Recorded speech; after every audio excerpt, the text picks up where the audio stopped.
যখন আন্দোলন তীব্র থেকে তীব্রতর হলো, 1 তারিখে 14 দল বৈঠক বসলো। এই আন্দোলন যদি দমাইতে হয় তাহলে বাংলাদেশ জামাত ইসলামী এবং ছাত্র শিবিরকে নিষিদ্ধ করতে হবে। এই তড়িঘড়ি করে নির্বাহী আদেশের মাধ্যমে 1 তারিখে বাংলাদেশ জামাত ইসলামী এবং ছাত্র শিবিরকে তারা নিষিদ্ধ করলো। আল্লাহ রাব্বুল আলামিন বলেন, তোরা চক্রান্ত করিস, আমি আল্লাহ রাব্বুল আলামিন তোদের চক্রান্তের জবাব দেওয়ার জন্য রেডি। 1 তারিখে বাংলাদেশ জামাত ইসলামী এবং ছাত্র শিবিরকে নিষিদ্ধ করলো রাব্বুল আলামিন। 5 তারিখে মাত্র 4 দিনের ব্যবধানে এই বাংলার জমিন থেকে আওয়ামী লীগের 14 গোষ্ঠী চিরতরের জন্য নিষিদ্ধ করে দিয়েছে।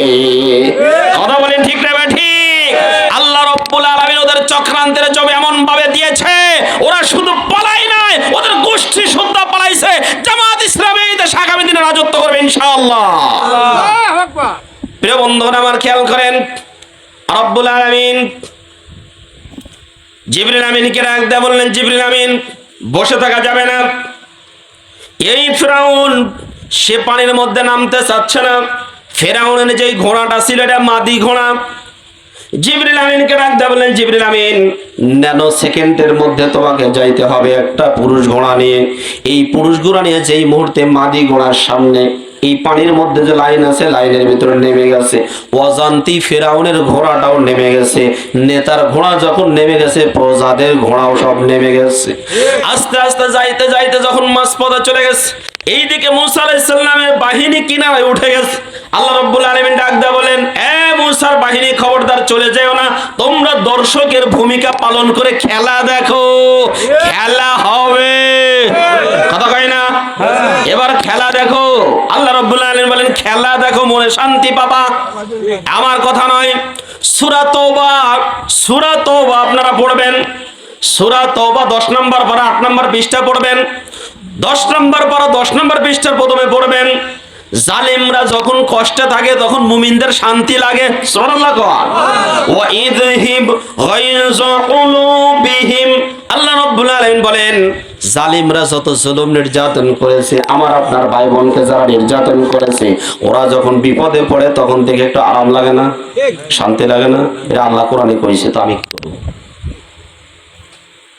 আল্লাহ রাব্বুল আলামিন এই জালিম বাহিনীকে যখন মাঝপথে নিয়ে গেলেন, মুসা আলাইহিস সালামের বাহিনী এবার কিনারায় উঠে বসে আছে। যেও না, দাঁড়িয়ে থাকো। আল্লাহ রাব্বুল আলামিন এবার পানিকে ডাক দিয়ে বললেন, পানি এবার আর চুপ করে থাকা যাবে না। পানি চতুর্দিক থেকে আক্রমণ করে ফেরাউনের বাহিনীগুলোকে সব ডুবে ডুবে পটকা মাছ বানিয়ে দিয়েছে। পানি খাইতে খাইতে পটকা মাছ হয়ে গেছে। যখন পটকা মাছ হয়ে গেছে, সেই সময় এই ফেরাউন এবার ডাক দিয়ে বলতেছে, কি বলতেছে? আমানতু আন্নাহু লা ইলাহা ইল্লাল্লাযী আমানাত বিহি বানু ইসরাঈলা ওয়া আনা মিনাল মুসলিমিন। আল্লাহু আকবার। সূরা ইউনূসের 90 নম্বর আয়াতের মধ্যে আল্লাহ রাব্বুল আলামিন বলেন, যেই মুহূর্তে ফেরাউন পানি খাইতে খাইতে প্রায় পটকা মাছের মতো, এই সময় বলতেছে, আমি মুসার খোদার প্রতি ঈমান আনলাম। এতদিন পর্যন্ত তুমি মুসার বাহিনীদেরকে মেরে সব শেষ করে দিয়েছো, মারতে মারতে যুবকদেরকে শেষ করে দিয়েছো। তুমি এই বাংলার জমিনের যুবকদেরকে মারতে মারতে শেষ করে দিয়েছো। এবার তোমাকে পানি খাইতে খাইতে পটকা মাছের মতো ফুলতে হবে। কথা কোন ঠিক কিনা? প্রিয় বন্ধুরা আমার খেয়াল করেন, এই ফিরআউন এবার আল্লাহ রাব্বুল আলামিন ডাক দা বলতেছেন, আল আন, এখন, ওয়াকাদ আসাইতা ক্বাবলু ওয়া কুনতা মিনাল মুফসিদিন। ইতিপূর্বে তোমরা পৃথিবীর সবচাইতে বড় মুফাসসির কোরআন আল্লামা দেলোয়ার হোসেন সাঈদীকে তোমরা চিকিৎসার নামে হত্যা করেছো। কথা বলেন। এরপরে বাংলাদেশের নিরপরাধ মানুষগুলোকে তোমরা হত্যার নামে, তোমরা বিচারিক নামে কিলিং মিশন দিয়ে হত্যা করেছো। মানুষদেরকে নামে বেনামে তোমরা হত্যা করেছো। যেই ব্যক্তি একটু প্রতিবাদ করেছে তাকে বাড়ি থেকে তুলে নিয়ে গুম করেছো। এত অত্যাচার, এত জুলুম করেছো। আজকে তোমাদের বাঁচার কোনো উপায়, জোরে বলেন, উপায় আছে? আল্লাহ রাব্বুল আলামিন তাই ডাকতে বলতেছেন, আল আন, এখন না, বাঁচা যাবে না। রব্বুল আলামিন এই বাহিনীকে এমন ভাবে পরাজিত করলেন, 7 লক্ষের উপরে বাহিনী সবাই পানি খেয়ে খেয়ে পটকা মাছের মতো শেষ হয়ে গেল। রব্বুল আলামিন শেষ করে দিলেন না, একটা স্মরণীয় দৃশ্য নিয়ে একটা ঘটনা করে রাখলেন। কি ঘটনা? রব্বুল আলামিন কোরআনুল কারীমে আমাদেরকে জানিয়ে দিয়েছেন, ফাল ইয়াউমা নুনাজ্জি বিবাদানিকা লিতাকুনা লিমান খালফাকা আয়া।